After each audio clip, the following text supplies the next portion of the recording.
Peter Mathews is a professor of political science at the Cyprus College, and he joins us now from Los Angeles. Good to have you with us. So what's the impact of all these companies cutting their ties with the NRA?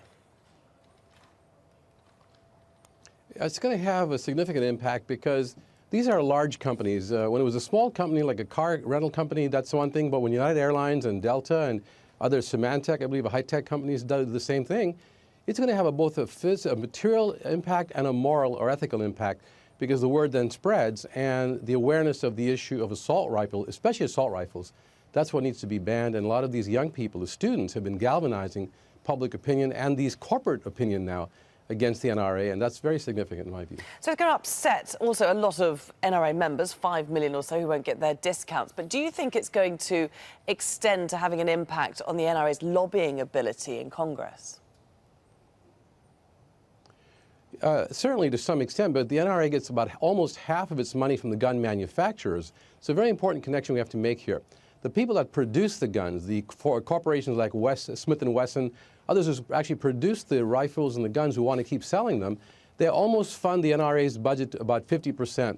And the rest of it comes from the individual membership and also other kind of donations. So or charity, I guess it has to do with foundations. But the thing is, the NRA gets most of its money, or a lot of it, from these manufacturers, and that makes a big difference. At the same time, it's going to have an impact that the public and these big companies are backing away from them. And it'll also give a political, certain amount of political impetus for those who are against having these automatic, what you call semi-automatic weapons. And that's very important, I think. And again, with the students involved, it's extremely important. And the Second Amendment has to be looked at, too. We can talk about that just in a minute, if you like to. Sure. I just wanted to get to the point that I was trying to ask about the parliamentarians, especially the members of Congress, whether they will be pushed now to not accept the donations from the NRA. Yes, that's the key point. Very good, very well put. In fact, about 230 members of Congress, over half of the House of Representatives, receives money from the NRA for their campaigns.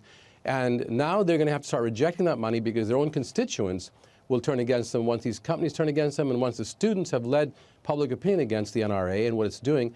Because the NRA does not want to have any kind of regulation whatsoever. But once these members of Congress and their candidates who run against them see that the NRA is actually more of an obstacle rather than a help to them, they're going to have to refuse the money from them. Okay, so let's say, or at least break away from their political support. Let's turn towards the Second Amendment. Why is the NRA so hell-bent on the right to bear arms? It goes back to the fact that the NRA was actually established by hunters and volunteers who actually wanted to, like a club, a social club.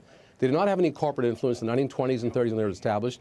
But later on, these big companies that make the weapons got a hold of them and started donating, giving money to the NRA, and including their members together and supporting these positions.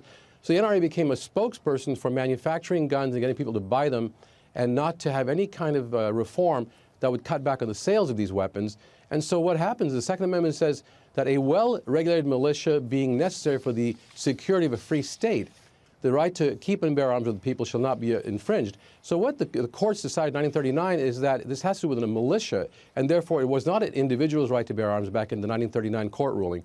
But in 2008, the U.S. Supreme Court reversed itself and said the right to bear arms is an individual right. The other part was just a preface to the amendment. So they actually gave the right for individuals to buy arms, but it could be regulated because machine guns were still prohibited. So it's not a completely unwarranted right, but it's a very extreme right to where you can actually get semi-automatic weapons. We can shoot many, many rounds in one shot in few trigger pulls, and that's very dangerous, as you know what happened in Las Vegas with bump stocks, those things. So it's getting out of control completely. And the people are fed up with it. The American people are ready to stop this. Okay. They're asking for change. Peter Mathews, thanks very much for taking the time to join us. We will. Thank you. My pleasure.